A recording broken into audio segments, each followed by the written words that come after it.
Saludos estudiantes de octavo grado. El día de hoy vamos a ver lo que es la lesson 12.1, Organizing Data Using Matrices, okay? But first you need to know so many concepts that are going to be really important for understand the lesson and know what we are going to do, okay? First, what is a matrix, okay? Matrix is a rectangular arrangement of numbers in rows and columns, okay? Es un ordenamiento de información que va a estar dado por filas, rows, and also you're going to use columns, okay? And you can see what is the explanation about that. Rows is all that is going to be in that way, and columns are going to be all that is going to be in that way, okay? Another thing that is really important to understand is that you are going to have a size of the matrix. Vamos a tener una medida de la matriz.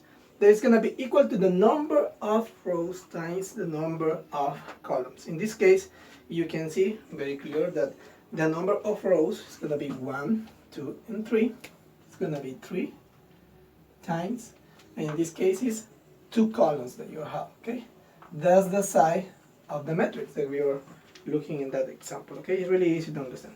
And also all the things that are inside the matrix we are going to call elements. All of them are going to be elements by individual, okay? That's really easy to understand, and it's so many operations and so many concepts that we can do with matrices, okay? But for that, we are going to do the example number 1, and I know that it's going to be really easy for you to understand what means matrix and what we can do, okay? Now, in the example number 1, we are going to understand that it's really easy to work with matrices, okay? In this case, we need to do an addition or subtraction, depending the case that you have, and we need to use the matrix that we already have. I'm going to do a line here just for the division of the matrix, and we are going to start working on, okay? It's really easy to understand. Just you need to know that the matrix has to have the same sign, if you remember. In this case, is 2 rows and 2 columns is 2 by 2, 2 rows and 2 columns, 2 by 2. And in the second example is 3 rows and 2 columns, 3 rows and 2 columns. This means that you can do the operation, okay?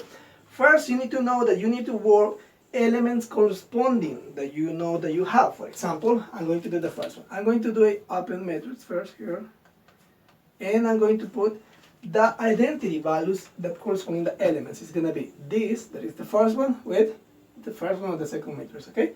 And because it's an addition, it's going to be -5, in this case adding 2, -3, okay?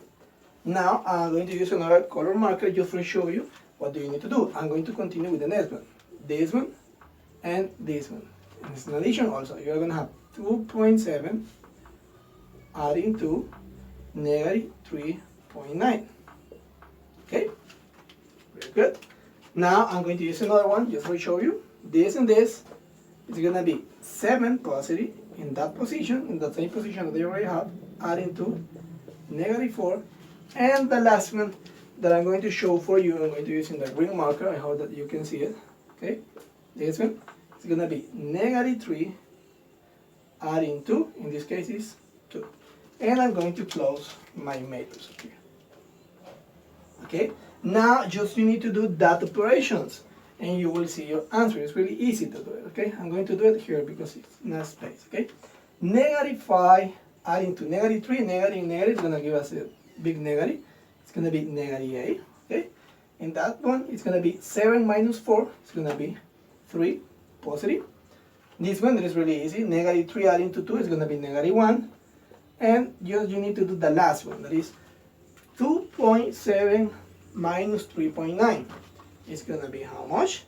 It's going to be, in this case, it's going to be 1.2. Just the difference from 3 and this. 9 minus 7 is 2, and 3 minus 2 is 1. It's 1.2, but it's negative, okay? Because the greater value is negative. And it's how you solve a matrix, okay? But now, I'm going to do an example using a subtraction of matrix. You already know that it's the same position, just you need to do the subtraction. I'm going to use the color marker right now because you already understand what do you need to do. It's really easy. I'm going to open my matrix here, and I'm going to take this with this. And it's a subtraction. It's going to be 2 minus -1. Then the next one, I'm going to do it right here. -4 minus, because it's a subtraction, -6.5, okay? And the last one here, that is going to be, in this case, 1.5 minus 0. Okay? Now I'm going to do the other one. It's going to be 11 minus a, 3.2 minus this, minus 4, and minus 5 minus, in this case, minus 3. Okay? And then it's really easy to solve it. I'm going to put my answer here because it's going to be really easy. 2 negative negative is going to be positive. 2 adding to 1 is going to be 3. 4 minus minus negative negative is going to be positive. It's going to be 4 adding to 6.5. Sorry, in this case it's 6.5 positive minus 4 is going to be 2.5 positive, because the positive is going to be greater. And 1.5 minus 0 is 1.5. Okay, now the last one. 11 minus a is going to be 3. I'm going to close my matrix just for show you.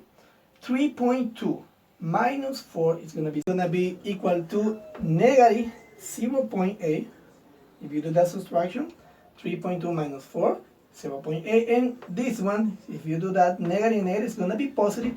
That means that you're going to have minus 5 adding to 3 is going to be negative 2. And that's the way that we can solve a matrix doing a subtraction. Now, we are going to continue doing the next example, okay? In the example number 2, we need to multiply a matrix by a scalar, okay? It's really easy to solve it. In this case, say what is the product of 3 multiplied in the matrix, okay? It's really easy. You just need to know that that matrix is going to be multiplied by the number 3. All the terms, because are elements, that means that you need to multiply this by this by this, also this by this, and this by this.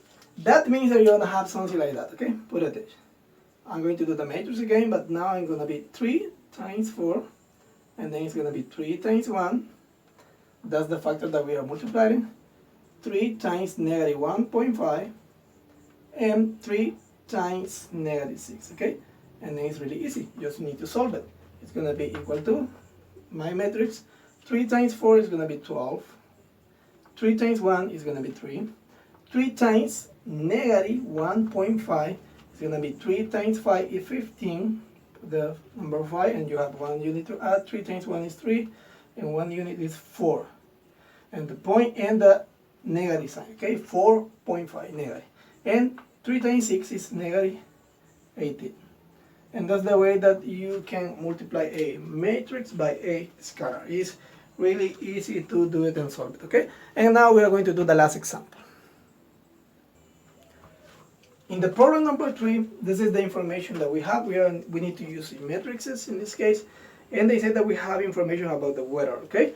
And say use the weather chart below, and which city has the greatest average number of clear days in a full year, okay?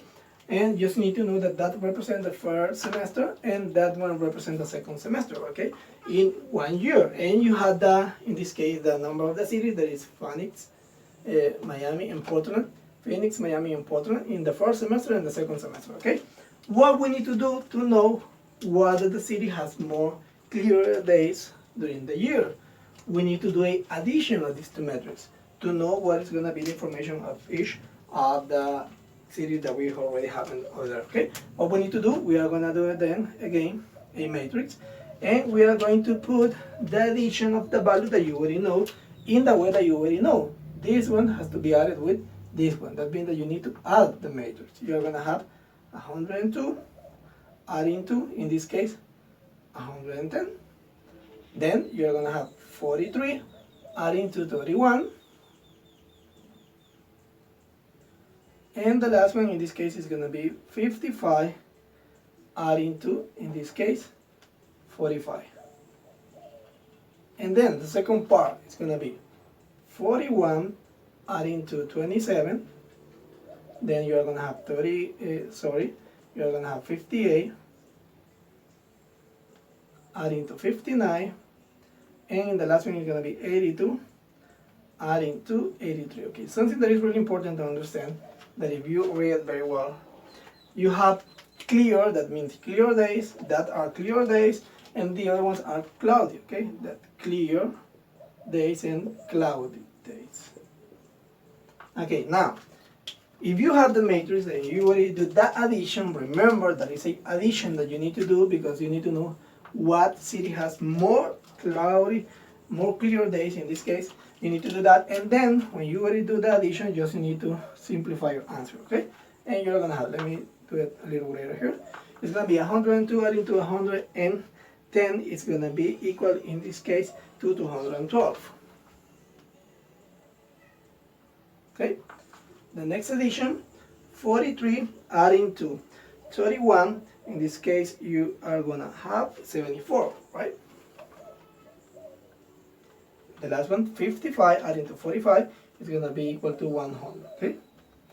Now that's for the clear day. Now we need to do the cloudy days. In the cloudy days, it's gonna be really easy. 41 adding to 27 is gonna be 68. Then 58 adding to 59 is going to be 117. And the last one, that is 82 adding to 82, is going to be 165. Okay. Now, if you remember, that information is talking about that is clear day, and that is cloudy day. Okay. Sorry. Cloudy day. That means also that the information of the first one is Phoenix.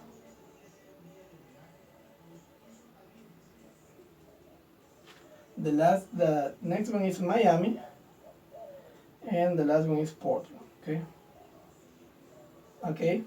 And you can see that the one that has the more clear days is Phoenix. Okay, with 212 days. Okay. That means that your answer is going to be, in this case, Phoenix. Okay, Phoenix. That's your answer. Okay, it's really easy to solve. I hope that you understand all the exercises that we did it, and you can solve all the exercises that you need to do from that lesson. Okay, God bless you guys.